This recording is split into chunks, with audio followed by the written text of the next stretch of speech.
Welcome to SWPS University webinar entitled Socially Engaged Art in China, Curators, Exhibitions and the Changing Conditions of Art Communities. The webinar is part of the China Horizons Research Grant funded by the European Commission. In the grant, we focus on understanding modern Chinese society through culture, looking at works exploring social issues and the way these issues are communicated to domestic audiences. My name is Marcin Jacoby, and I will be your host today. And my very special guest is Meiqin Wang, Professor of Asian Art History at California State University, Northridge. Her research focuses on contemporary art from China in a wider social, economic, also political framework. Professor Wang has published extensively, and some of these works I consider very, very important in my research on Chinese contemporary art, especially her monograph, Socially Engaged Art in Contemporary China from 6 years ago. That's absolutely a great read. And more recently, she has also published on what she calls artivism, doing things through art practice, and we will be talking about that as well. So, Professor Wang, welcome to the show. Hi, Marcin. Thank you for your invitation and for your introduction. I'm really look forward to our conversations. I know you have done a lot of research in China also recently. So I actually look forward to learn from you about what's going on that I actually don't know. A lot of things I don't know. Well, I'm not sure if you can learn anything from me, but I can definitely learn things from you. So let's try. I have a whole list on my agenda, and basically I plan to talk about two main areas, main topics. So one is the work of curators in China interested in socially relevant topics, and I think socially engaged art is a term that actually you coined really to talk about these artists. And the second area would be talking about the changing conditions of art communities in some of the major cities in China. So let's maybe talk about the first area. In your paper published last year called Curating Human Togetherness, Artivism and the Remaking of People and Place in Mainland China, you focus on three independent curators, Wang Nanming, Zuo Jing, and Zheng Hongbin. And I recently talked to another pretty active curator in sort of socially engaged exhibitions called Du Xiyun. So talking about these people and other curators who are interested in socially engaged artists and social topics, my first question would be, what do you think motivates curators in China today to focus on social issues and the social, we can call it maybe problem solving, to be community engaged, to do things with art? We know that not all socially viable incentives have met with support of local authorities. We can talk about Zuo Jing and some of his very interesting things that you wrote about extensively, like the Bishan project or other later project that he engaged in, but not all of them are successful. So please tell me, why do they try, and what motivates them to do these things and these projects? Of course, based on my conversations with them and my observation, I think fundamentally I think maybe foundational motivation would be they're all interested in kind of seeing themselves as like a public intellectual. If I'm not mistaken, right? I mean, this maybe a lot of motivations that motivate individual curators, but I think fundamentally they are interested in seeing, I think, fostering a kind of public micro publics and also maybe facilitating the development of public space. Maybe that's I see that's what really motivate them. So I would say like a public intellectual and this desire to maybe foster civic engagement, the civic awareness, and the ability to be critical, aware of what's going on. And is there a social mission also? So apart from an intellectual mission, do they really want to help, people underprivileged? Yeah, I guess when I mentioned public intellectual, I was thinking about it definitely includes like a social mission. That's what I think public intellectuals do, right? They are not in this case they are not only raising awareness, they want to raise issues, but also they want to actually get their hands dirty and dive into the circumstances where they can actually make things happen. So create new possibilities. I think that's what I think is like really motivate them in their Okay, but distinct situations. yeah, but sometimes it must be frustrating where they work so hard, try to do things that are good for the society. They work very hard. They establish spaces for people to learn about modern art, to educate, people in the countryside. And some of these projects just, need to be closed down later, but they still try. So yeah, I think that's part of what socially engaged art is. It's really trying impossible, knowing you may fail or you may not fail, but it doesn't maybe matter that much. I think what matters is you actually get to do things. That's I think right. what I say. I want to acknowledge the kind of the courage and the motivation behind what they pursue. Can you maybe tell us about some of the projects? I don't know, maybe you can choose one or two which you feel are really interesting. So some of these really socially engaged projects that these curators engage in. I think all the three for me, they are super, super interesting, and what they do are super interesting and important, and kind of, for some cases, groundbreaking. That's why I include them in my article and in my actually long-term research. And for Wan Nanming, he has a long history of engaging with social issues, public issues. He wrote a lot, and he also was an artist, right? And he later turned to really focused on curating and promoting socially engaged art. And he did not call social engaged art. Indeed, initially he called critical art, right? But in his writing and in his public lectures, he really talked about art as a form of social engagement. And in the past few years, starting around 2015 or 16, if I remember correctly, he really started diving into communities, and he's so into community as a museum, and that's what he's continued doing. After my research, he actually has done a lot of new things.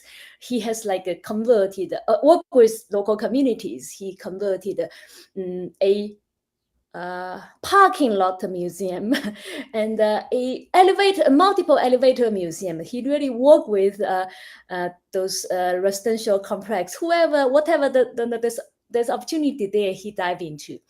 So he's definitely fascinating case. He keep evolving, and he's so flexible, and he never hesitated naming, creating new terms, right? And I think he's really behind the first the term called community curator, the first form of job, like with the title, right? I think that I'm not sure the job is like a formal or a part-time, temporary, but indeed I saw one of his maybe former student or his like a collaborator.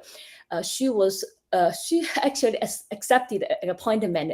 The title is community curator, and the stipend coming from the community, from local government. So Right. he's a very fascinating case. Okay. And Yeah, yeah, sounds great. he Okay. he has done so many. Sometimes it was considered spontaneous, but other times you see actually he has a lot of thinking going on, because he would explain. He actually writes a lot. He would explain, why he's doing this and why it's meaningful, and he received a lot of critique, but it doesn't matter. Yeah. Okay. How about Zuojing? So there were at least 3 projects that you earlier wrote about. So one was the Bishan project from 2000, started in 2011. Then there was this Magung project in Dimenchun, that's in Guizhou. And then there was this Jingmai mountain project. So what Zuojing is up to now? Oh, he is now into this project. They say Dananpo in Dananpo is in Henan. Sorry, all of a sudden, like I forgot about. But Dananpo is a little village, I think, in Henan province. Yeah. Yeah. He started around 2019, And he actually, this project, he was actually hired by the local, the county head, okay, the party secretary. Oh, sounds much better than the previous projects. Yeah. In the case, for many years, he was very positive. He actually said that the Dananpo project was like the project he really got to have all his vision kind of exercised. And he originally, in his like three components of rural construction, he has like space construction, cultural construction, and product construction. At Dananpo, he actually included a relation construction, or relation component of it, a new dimension. And he like really, the government really supported him, and he really kind of engaged with like different levels of participants, the ground up and top down, and then also art professionals from all over China. The project went for a couple of years, and there was also a setback when the party secretary, right? He left, and there's like a kind of gap. But he managed to pull in like private or like public resources from elsewhere, and he actually continued. And the project is Nampo Chuxing. So annual they have this festival, right, where it involves basically it involves local villagers and the local artisans and artists, as well as people who are interested in rural culture, rural renaissance. Like a lot of people come in here and work together, and they kind of celebrate. At the same time, it's kind of a production of new type of rural art, I would say, rural culture, rural athletics. And by the way, athletic economy was the term that was used by the party secretary Guo Pen. And he actually, before he invited Georgine, and not just Georgine was invited, but also other architects and other community workers actually were invited. And he actually was already implementing like a athletic economy as a kind of theoretical policy framework to kind of develop his county. So that's it's indeed fascinating. Yeah, so maybe for some of our viewers who don't know these projects, we can say like really basically. So basically the project that Zuojing did, please react if I say something wrong, but he basically goes to villages, remote places, or places who are in a way maybe desolate, there are not many people there, and he establishes shops and workshops and galleries involving the local inhabitants, but also moving people from cities to experience the countryside and trying to link people together from the countryside and from intellectual circles. And also there is the economic component to that, which you mentioned, which is trying to merchandise some of the rural products. Are these the main levels of these projects, or is there anything missing from what I said? I think basically that's it. Yeah, he and his team, they in this case upon invitation, right? Earlier time the Bishan project, they actually found the place themselves, right? And the Bishan project was a totally grassroots, like he and his collaborator, they went there, right? And then they really started from like ground up, and they tried to mobilize intellectuals to go to the particular village. But in this particular case, the Dananpo project, he actually was invited, right? And he and his team, they went to Dananpo village, but the methodology is quite similar, right? They went to the village, and then they started doing research. They started engaging with local communities through conversations. They did ethnographical research. They did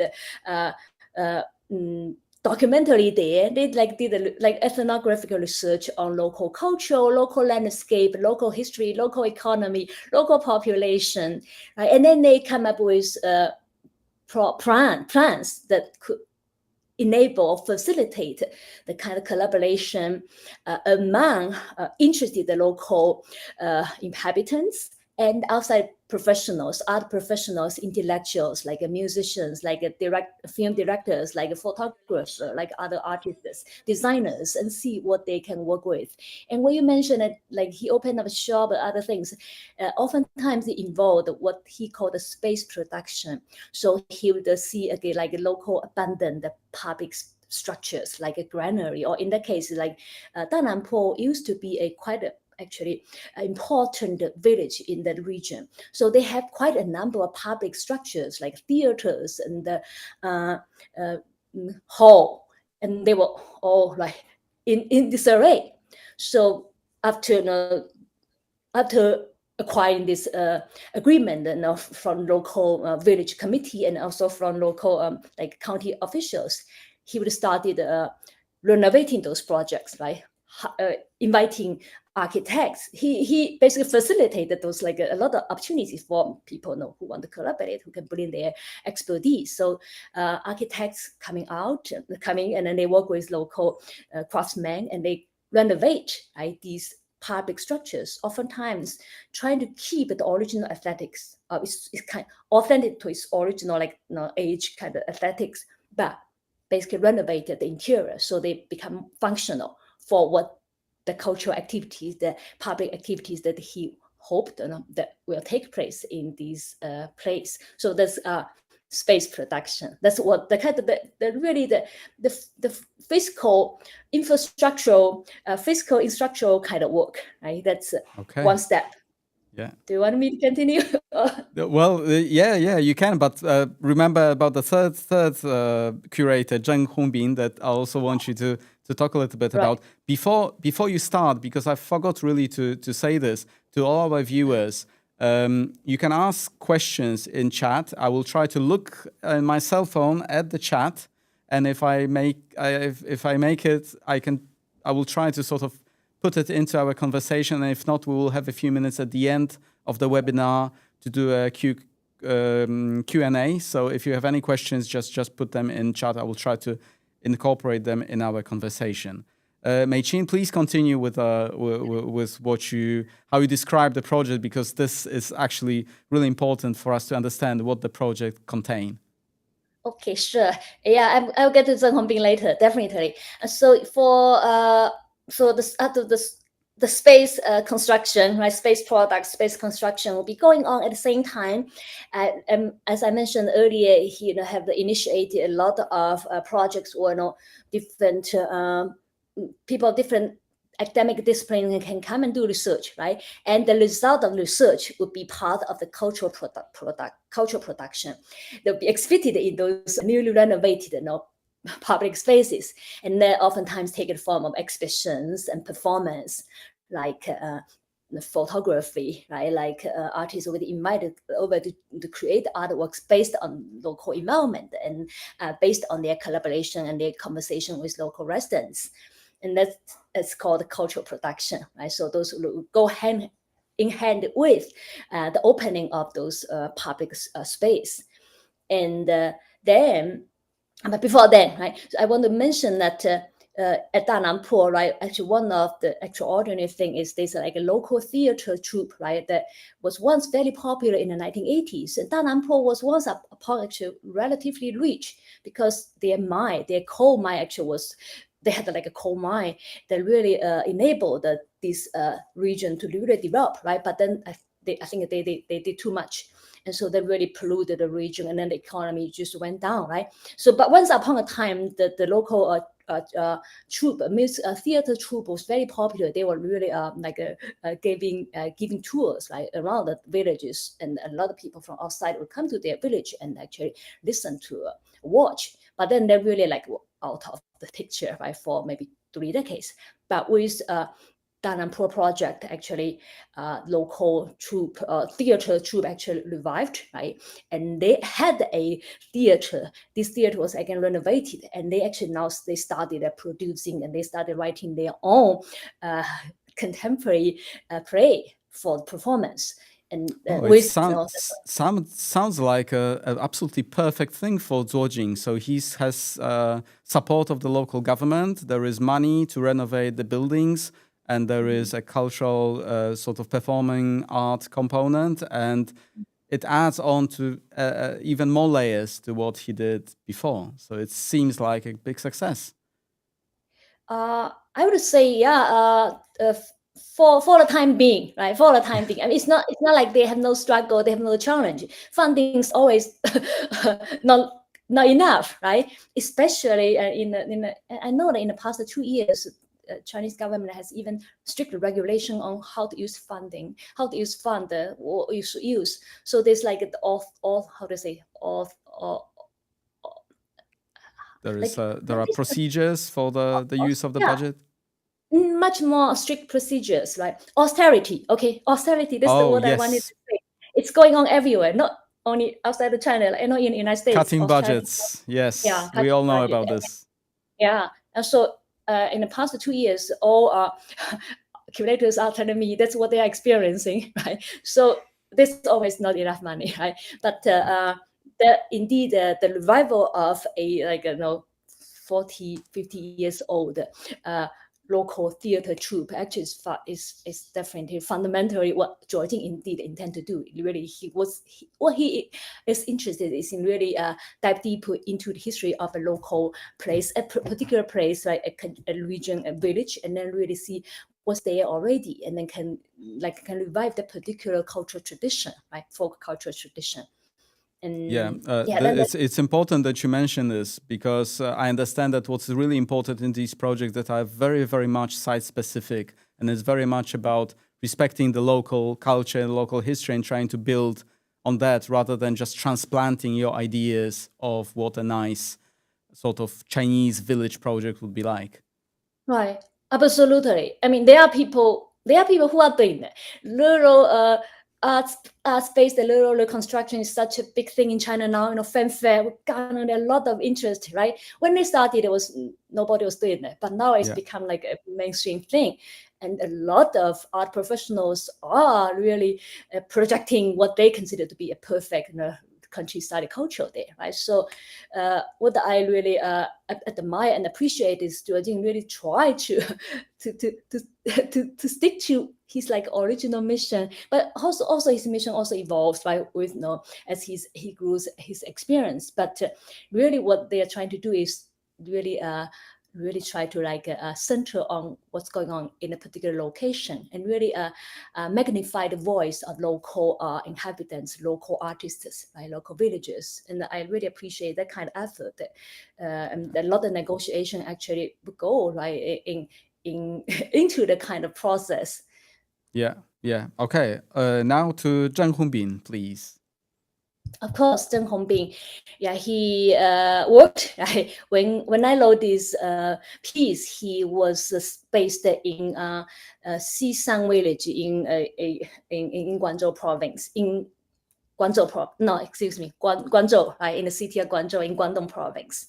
It's a rural urban village, that kind of mix, right? The fringe zone. And he and his artist friends, most of them were painters, and most of them graduated from Guangzhou Academy of Fine Arts, right? That's why they were there, right? Because they all came from the kind of similar in the school. Close from the academy. Yeah, and they all would study under certain teachers, right?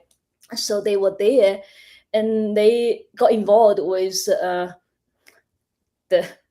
province, the challenges of the particular village, which was undergoing not demolition or reconstruction, and also involved the conflicts of the kind of the interest of local inhabitants and also migrant workers who rent spaces there, and themselves artists, right? So if layers of interest that were really in negotiation, and migrant workers were always. If I can just add, so basically a village close to Guangzhou city, so many migrant workers would live in that village because it was cheaper than living in the city, and they would commute from the village to Guangzhou to work. Is that correct? Yeah. And some of them actually were doing business. They were into a textile business and garment business. So they rented actually there's the space there as their factory, because it's indeed cheaper, right? So we'll definitely say those a lot of migrants, they live there and they also work there. The some actually would they would like commute to cities, other parts of the city to work, but many actually their work was also there. That's what like they're like a factory. So in this project, what is special is that actually it's an effort to involve the people who live there in producing art. Is that right? Yeah, documentary using their cell phone, right? And then using WeChat as a platform to showcase their documentary. Right? And the reason why Zheng Hongbin started with this, and he is somebody who is actually openly saying himself as an independent curator who is a public intellectual. And I can see the kind of public intellectual, the kind of motivation behind Zhuo Jing's work and Wang Nanming's work. But in Zheng Hongbin, he actually identified himself as a public intellectual. And he saw his time in Guangzhou Academic Fine Arts as foundational, where he actually got exposed to investigative journalism.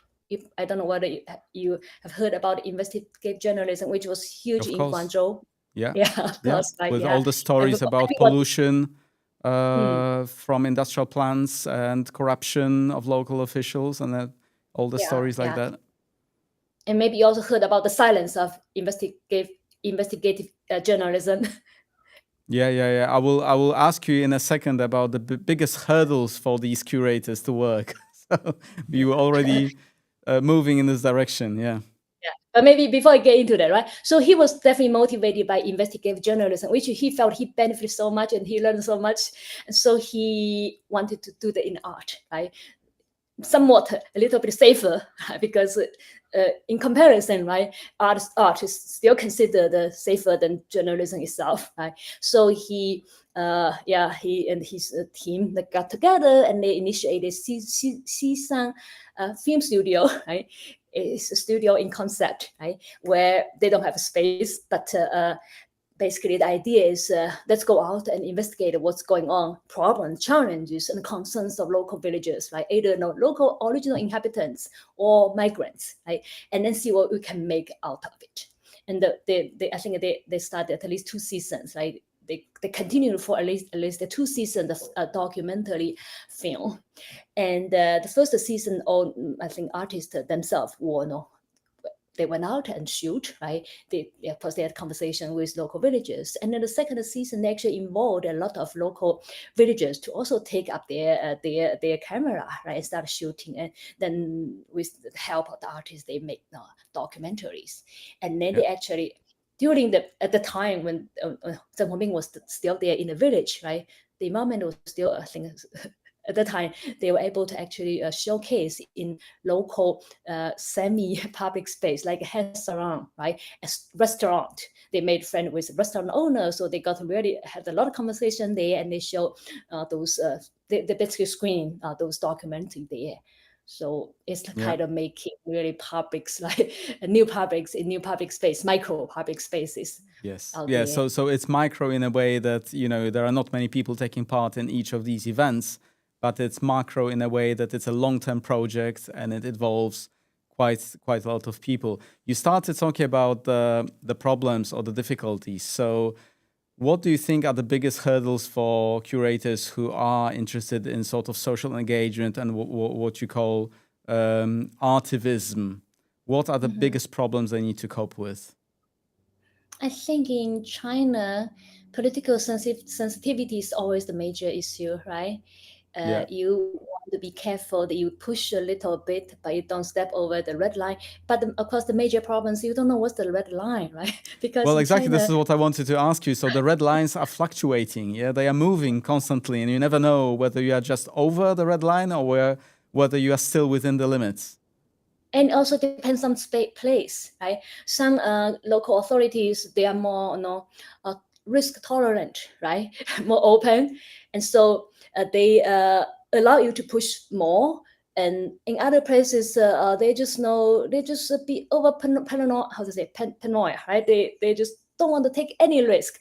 So just in case somebody from the central level gives them a lot of mafan, a lot of problems. Yeah.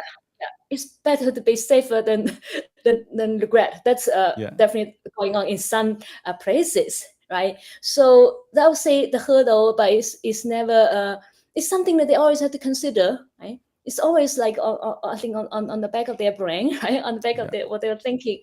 But they also can make use of new policy initiatives, like one means really making use of the public cultural service initiatives in Shanghai. I think in general, according to him, a lot of things he can do in Shanghai, other curators cannot do in other places, right? And so policy initiatives could actually sometimes help you to jump over those hurdles. Like if you associate, if you phrase what you do, in line with government policies, so it actually you could get around at least in many cases with one Nanming. Yeah, so I understand that very often when we talk about China, we think it's a very uniform, homogeneous country. But like you said, different areas have different government officials who have different tolerance for risk. You have more freedom in some places, less freedom in other places. And also what you said is that there are a lot of opportunities. Maybe we didn't really talk a lot about this, but Chinese governments, the central government, local governments are very much about cultural industry, making money, generating profit from art, having culture as part of the local economy. Is this also a very important factor in making projects like these, work sometimes? Absolutely. I mean, a lot of Zhuojing's projects actually could take place because he aligned with the cultural industry, right? The policy to initiate the cultural industries, right? That actually enabled him to justify what he's doing, right? And he actually indeed has also to respond to, the need for local government to boost the local cultural, industry, right? And to bring really outside resources to develop a local culture and economy. So he actually, a lot of what he did actually you can see it's aligned with the cultural policy initiative. And within that, right, he's sometimes squeezing project he want to do, right, a little bit of critical voice, independent voice, but really within the parameter, the umbrella of creative or cultural industry. So without which, I think really the space would be much limited. Yeah. Another question, because I'm looking at the chats, and Ms. Katarzyna Walusz talked about theater involving villages. My question is, do you think in these projects, people from these villages, from these places are really involved? Does it work for the local people? Mm-hmm. That's definitely a good question. Well, I actually talk whenever I went to a place, and I always talk to people asking, "What do you know about this? What do you know about that?" Oftentimes, the first couple of people I talked to, they never heard about this kind of thing. Quite fascinating. I never heard about it. But then you keep talking, and then there'll be a couple. Oh, they knew it all, and they're so excited. So the participation is never even, and everybody's participating. Everybody's crazy about what's going on. Some just stay totally ignored about what's going on, right? Or totally uninterested. But there will be people who will be super interested and so invested, right? In every place that I talk to, there were people like this and people like that. Yeah. So of course. Yeah. Okay, I mean, so it doesn't totally change the area. It's not like these huge projects that change everything, but they do have some impact on local communities. Right. Well, definitely. I mean, we definitely are talking about the small scale local action, right? It's not like if you think about change that happens across the entire spectrum of population, there will be government projects. Yeah, and I understand the government doesn't. Government Yes, I understand that the Chinese government doesn't really like huge social activism. They tolerate smaller scale social activism, non-governmental actions. But if they get big, then they're a little bit uneasy that it's just too big and it's not controllable. They'll be very worried, not just a little bit uneasy. They keep they keep a close eye on those grounds up, right, bottom up, this kind of social mobilization. They don't like that kind of social mobilization. Indeed, they don't know what's going to happen, right? So if a small scale, a couple of people get involved and it can really being done in the name of culture and economy, they feel like that's safer, right?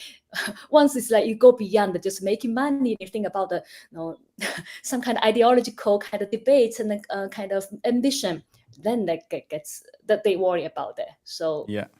I think that's why sometimes you don't want to be super influential, like everybody is excited. That's actually happened in Bishan Village, right? Actually, Bishan Village was at the time, I think there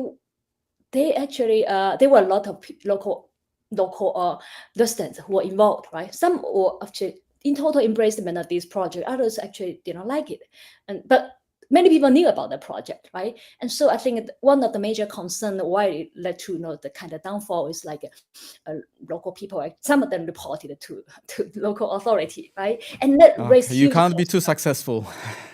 You can be in the when these projects is like a public projects, more not under the control of the government, right? Or any like government agency. Yeah, I think being too successful could raise a lot of interference. Yeah, so we need to keep it under the radar.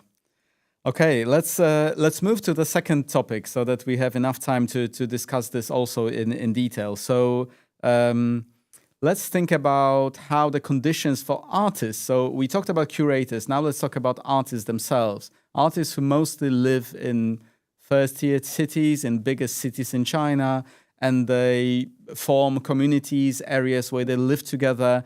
Let's try to talk a little bit about how these areas and how these communities have been changing for the last maybe 20, 30 years.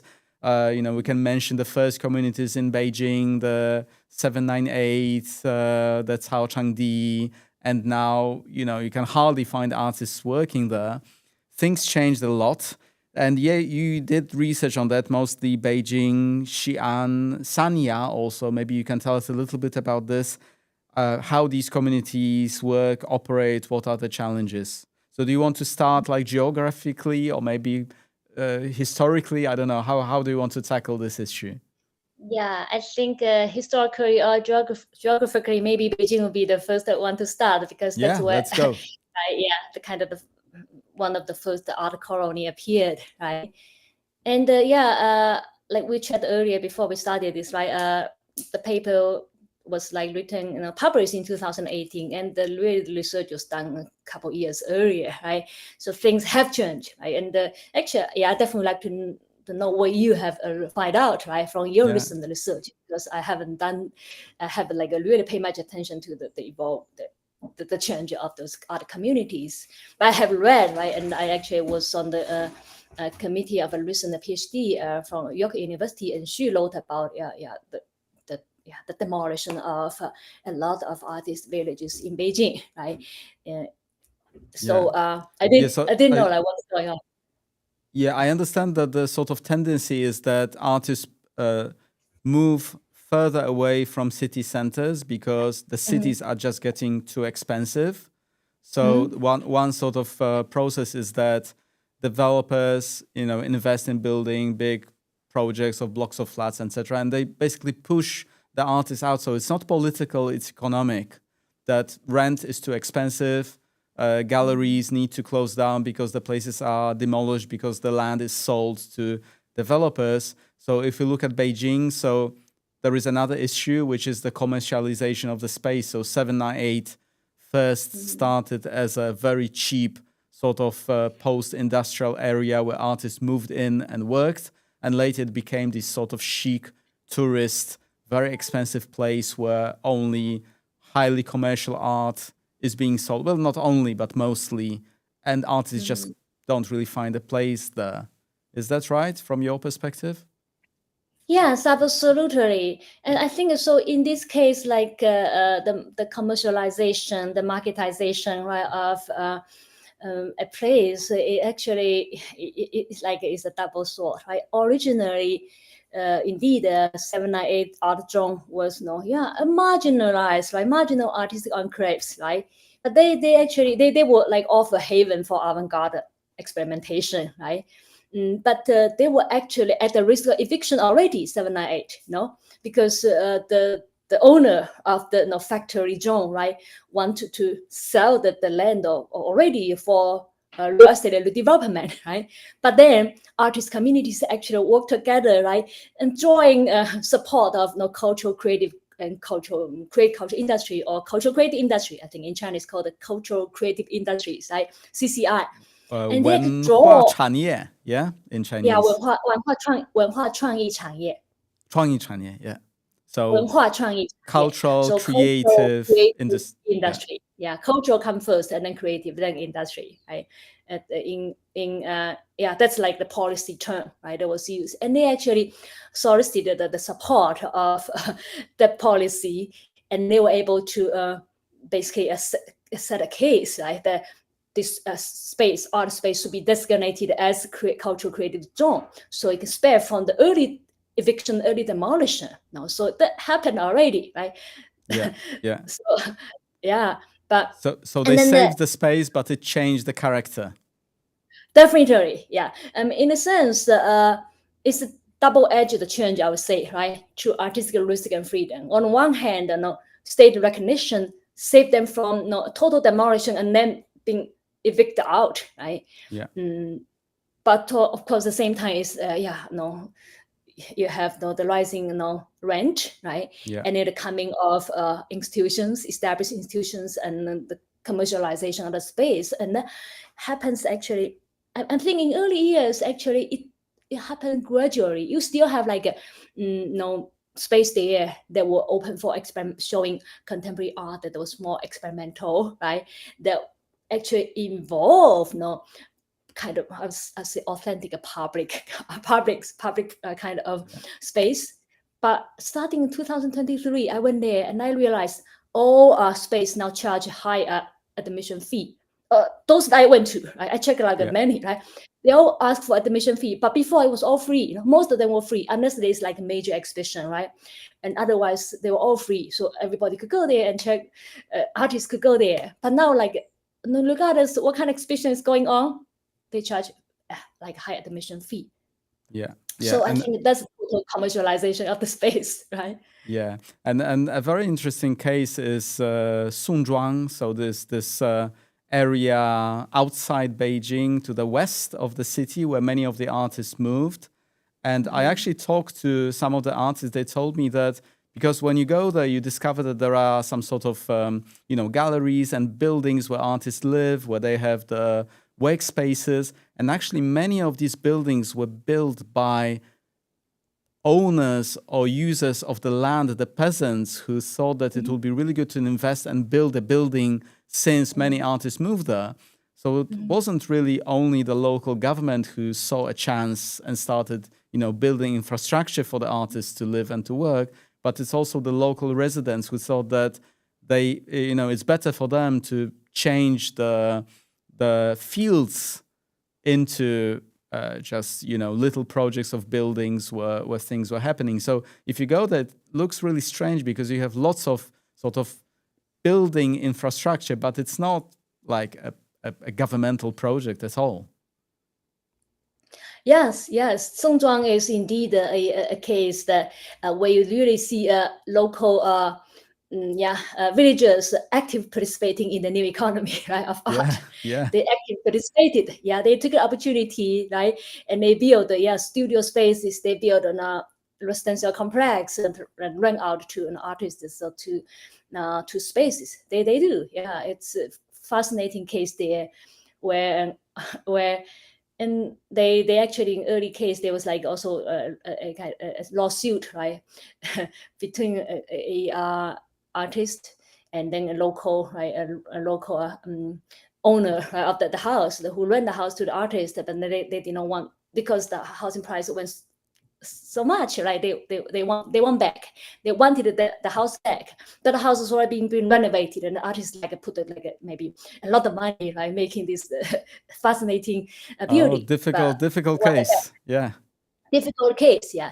And because in China, right, I don't know about now. This change of policies again, right? By early time, you cannot actually, so farmers, they actually could not legally sell their land to the land belonged to the village, country, right? yeah. They cannot.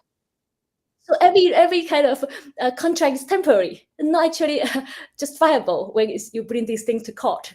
So Yeah. artists were losing, right, in the case. Yeah, very complicated stuff. Okay, so that's Beijing. Can you tell us a little bit about Xi'an and maybe Sanya? Oh, sure.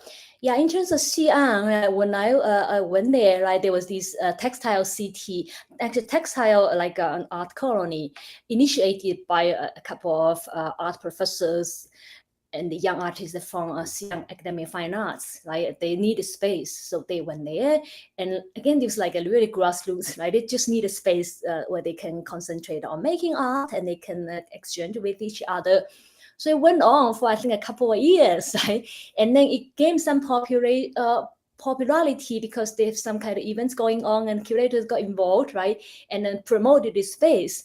And then you have not the official taking over of the space, being like dressed and kind of recreated by the official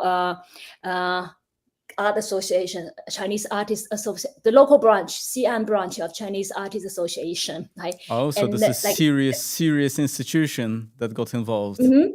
Official institution, right? Yeah, And they part of took the over the Chinese space. Federation of Artists, yeah, of literary and art circles. Yeah.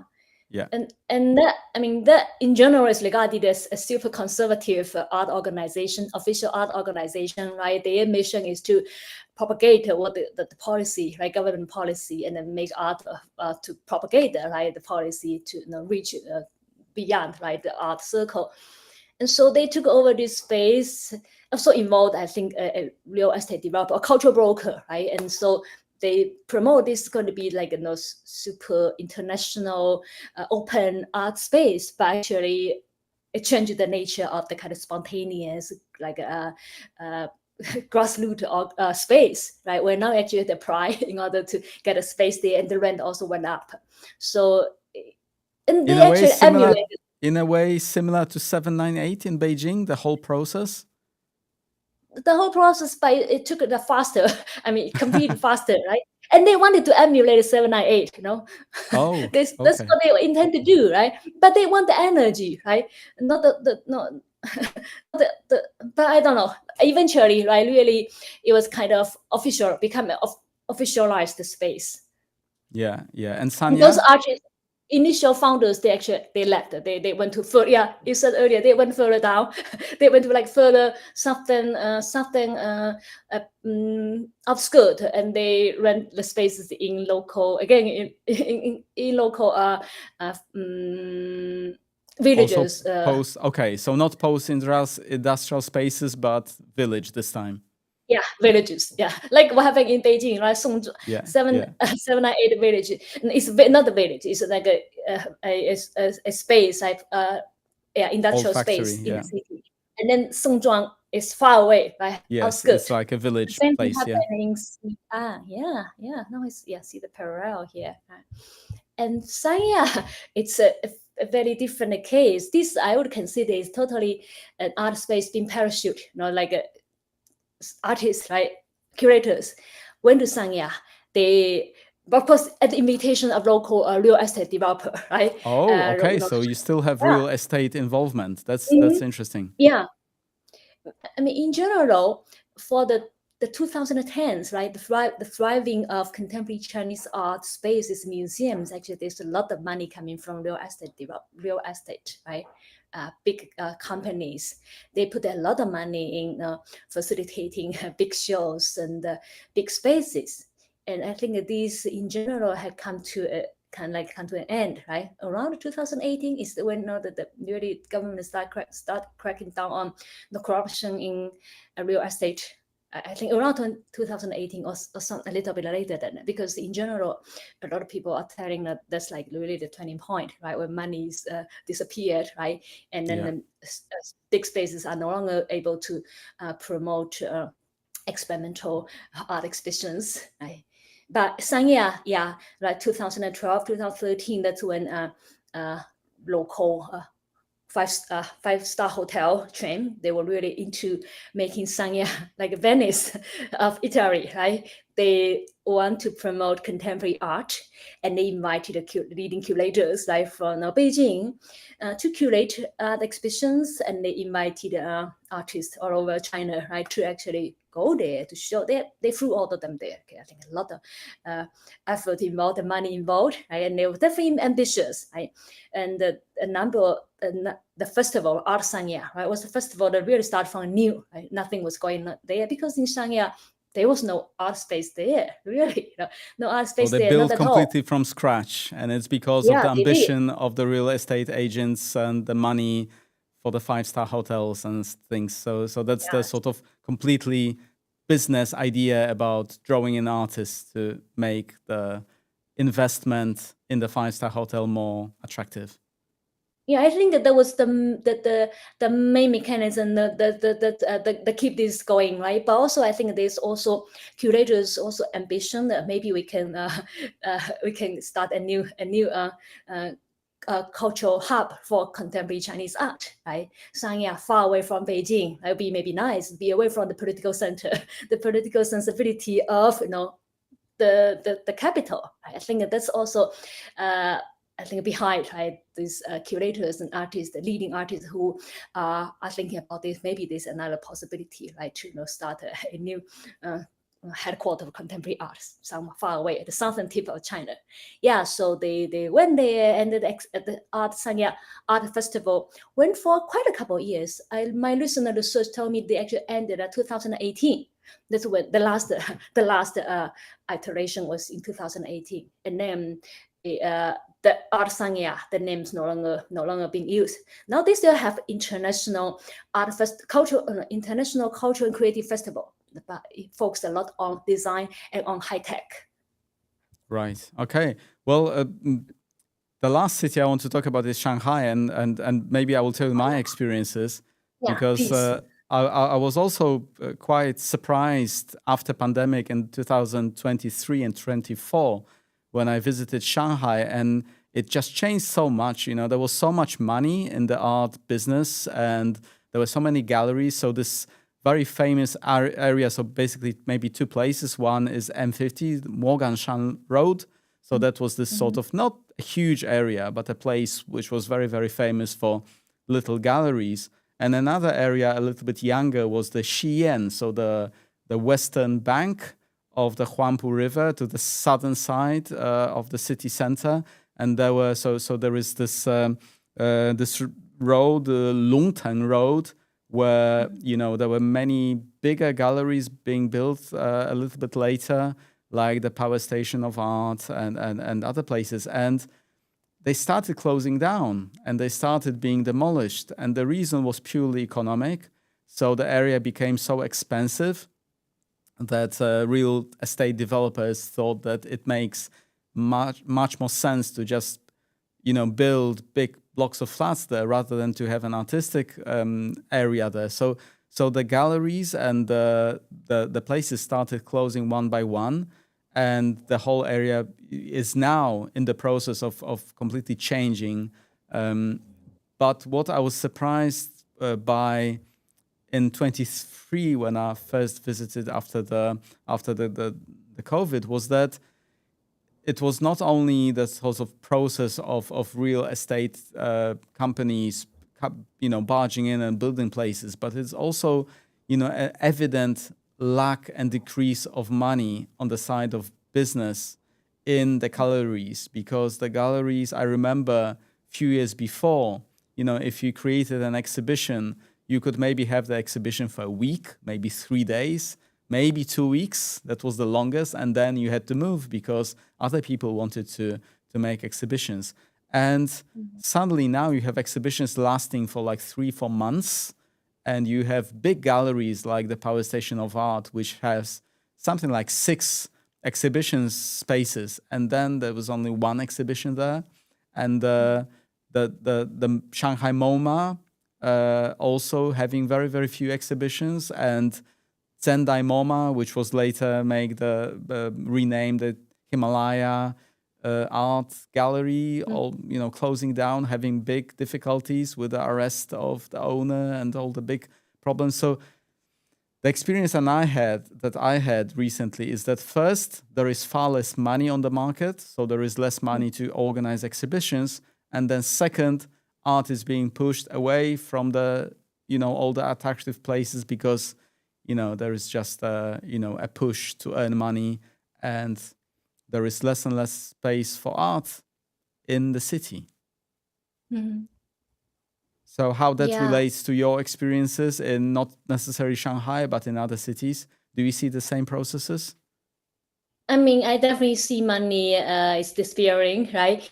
Yeah. And as I explained earlier, it's really related with just the downturn of the real estate, right, in China, or the government's control of the real estate speculation, which really brought in so much money, and then a lot of money went to contemporary art, right? Like, there's a number of biennials, like in Chengdu Biennial, actually was entirely, funded by the big money from the real estate. And later, the person, the head of the real estate company was in trouble, and then the biennial disappeared, right?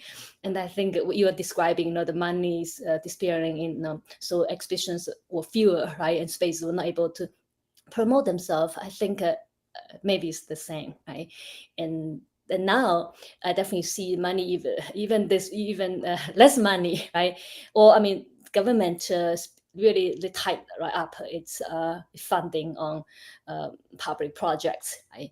And Yeah, so because we talked about so first thing is that as the cities get more expensive, artists get pushed out of the city center. The second thing is there was a lot of money on the art market because of real estate companies which had a lot of money, and now they are in crisis. Some of them are bankrupt, so the money has disappeared. And then there is this third level, the government, that is introducing austerity plans. So there is even less money on the side of local authorities. And we know that some local governments are financially in trouble because they used to generate a lot of profit from selling land. As the real estate crisis developed, they were not selling land anymore, so they had no income in the local budget. And that, together with the economic situation, which is not great in China, creates this problem and the decisions of the central and local governments to introduce austerity plans. So we have like 3 reasons why there is less money for artists, and curators. That sounds pretty serious. Yeah, but I think at the same time, the government is also investing heavily in community development, right? Okay. And also in a project related with like a ecological civilization, right? So I think there's still money there, but it's just have to come from different ways, right? Through different rhetorics, I would say. Definitely it's less money than before, right? But I think there's still money there, because I can see some projects are still going on, right? Although you receive less funding, but there is funding and they still support, right? Policy support actually is also can be very important, because I've been looking into other like rural reconstruction project, arts-based rural revitalization project, and they indeed experience really the cut off budget significantly. The one I'm thinking about is Mamba festival in Xi'an province. Actually, it's initiated by a number of Xi'an faculty, including the In vice Shanxi now vice. province, yeah? Mm-hmm. Yeah, Shanxi province, include now. So initiated by art faculty, right, from the academy, including now the vice president of the academy, right? And they have been going on like from starting with the first festival was 2018, and they continue. And I visited a couple of times there and talk with the implementer, people who are based, they staged in the village, right? And they really stage in the village. I mean, they attend the village committee meetings, and they really try to learn what's going on, right? And they like see themselves as part of the community. So they are really down there, right? And these kind of projects can still get funding, but according to their experience, early years, like the first year was totally they funded themselves. The second and third, fourth year, government putting a lot of money, right? And then the name's out, right? The scale is up, and then now money is gone, but they expect to continue working, right? And so now they like really break down into smaller projects. So in a sense, I see this like a way when the money is gone, big money is gone, they no longer focus on big projects, but they now really dive into smaller, doable, I think more deeply engaged the projects, according to my observation in with this particular case. Okay, and what you are saying is really important, that the government still has money to implement in sort of strategic projects of Xi Jinping, like the ecological civilization. So if as an artist, as a curator, you sort of understand where the money is, you can apply for projects which are in line with what the government thinks is important. And this is where actually you can fund your project. So you need to be really aware of, what the government wants, and then maybe you can do your projects using these funds that you get. Yeah, I would say so. Definitely, as a curator, you want to be aware of what's the new policy priority, right? Policy initiatives, and I would like to say that really, the Chinese government really want to put money in where you can see, the people can benefit. I think what I definitely can say that, based on a lot like my conversations with people in China, right? At least on the policy level, when a new policy comes out, the government they really want to get things done, right? So if as an independent curator, like if you are aware of that, right, what's really the top problems the government want to solve, that's where the money is, right? Like environmental challenges, environmental degradation is now considered to be a major problem, right? So there's actually money invested in this field. Yeah. Okay. All right. Well, that's really interesting. We should be finishing now, but maybe you have like some last remarks about where you think things are going. What is the direction? How you see the future for artists and curators in China? Before we come to that, I actually was curious to know what you learned about the Du Xiying, right? You Oh, mentioned yeah. earlier that, Yeah, so yeah. I would like to know. I Did didn't they talk not get to about see him. that? So, Well, I looked at his projects, and the project that actually I could have mentioned in our previous discussion, which I thought was really, really great, is something that is called 无声的合唱团, I think silent choir. So it's a really fascinating project by a guy called Li Bo and Zhang Yong. So one is a musician, Zhang Yong is a musician, Li Bo is a visual artist, and they paired up and went to Guilin, to this really poor sort of mountain villages, and they found children who had hearing problems, who were deaf, and they created a choir out of these students. And actually the project lasted 10 years, and they started educating the children so that they could sing even though they can't hear.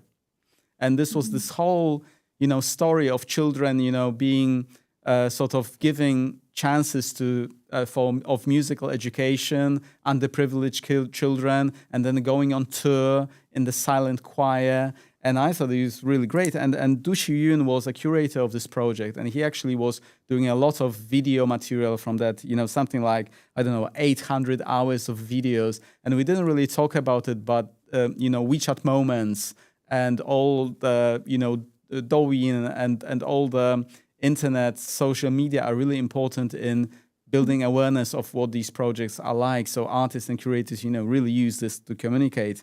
So that was one of the, socially engaged projects that Du Xiyun did. But there were many other ones. And the other one, I wrote a little about this with a really famous oil painter called Zhao Bandi. And he did this project called Zhao Bandi's Hut, where he would basically live in a gallery space during COVID, and he would invite people to sit with him, drink, eat, talk, and discuss all the different traumas they experienced during COVID, and maybe some other things as well, not necessarily connected with that, but things that, connected with somebody dying in the family or some other things. And this became this sort of self-healing social project with people just, coming to the gallery and crying and talking about the secrets and stories and all the painful memories and, healing in this way. So it was like a sort of self-healing therapy type of a project. So I find it really interesting. And Du Xiyun was very much into these projects, and he thought that it's of great value for the artists, for him, for the society, and he continues doing things. Actually, he's one of the curators in China creating the biggest numbers of exhibitions. So he's really active. Yeah. So that's about Du Xiyun.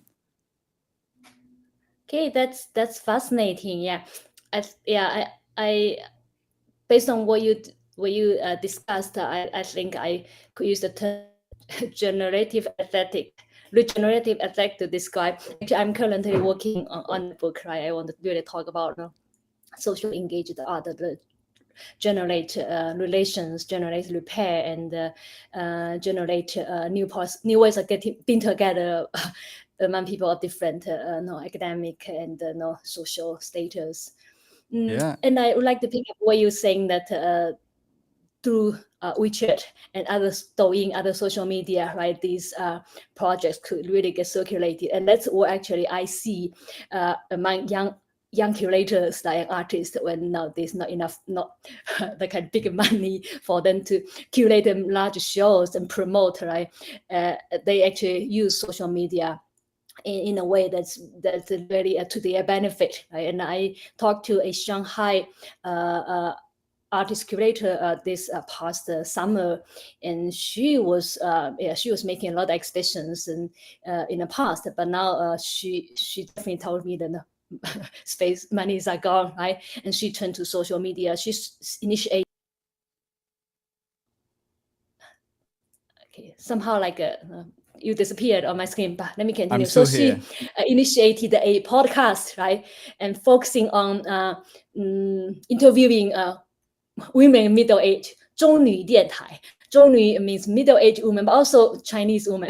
And so she's really starting a new kind of project, seeing that as kind of creating a platform where people, women practitioners in all kind of disciplines can actually learn from each other and get through, right, the kind of challenging time. We don't know how long it's going to last, right? And of course, she also want to know what's going on in the United States, and whether they heard from China is true. I said, unfortunately, it's true. What's happening in the United States, it's true. Austerity and the divide and the suppression of basically the administration's intolerance of freedom of speech is all true, all real. So we are like in a similar kind of experience now. Yeah, the world is getting very, very complicated. But going back to China, I think it's really important for our viewers to understand that China art and culture really digitalized, and there is so much content online, and WeChat is so important. What you said is really true, that you see so much art in WeChat now. You see, for example, when, before there was just information about an exhibition. Oh, there is a new exhibition, something. Now you see relations from after the exhibition opens. So you see like exhibits, beautiful photographs. You can almost view the whole exhibition using WeChat. So it's really, very accessible for people now. And that's also something that's changed so much in China. Right, yeah. And so in that sense, technology has really initiated a lot of new possibilities, social media, right? Without which, I mean, a lot of those exchanges will not be possible. Yeah. And it's with those social media platforms, a lot of artists and curators get to continue their work, right? Yeah, and what you said also is important, that so much is happening in China. Sometimes when we view China, we see, okay, Xi Jinping's China, it's all ideology, it's all propaganda, there is censorship everywhere, you can't do anything. But when you look really closely at the art scene in China, it's just so much happening. Of course, it's difficult. Of course, you need to remember about the political situation and the result of risk, blah, blah, blah, etc. But then, people are trying to find ways to do things. Absolutely, yeah. And you mentioned earlier that actually, although the central government has this policy, but the way to interpret and implement policies is so different, so diverse across the vast land. So definitely don't want to expect what Xi Jinping says then it's going to be implemented everywhere the same. Totally not the case. Yeah. Okay, Meiqin, I'm afraid we need to finish. It was really, really great talking to you, and thank you very much for your insight and I'm very much looking forward to reading the works you are working on now, your future publications.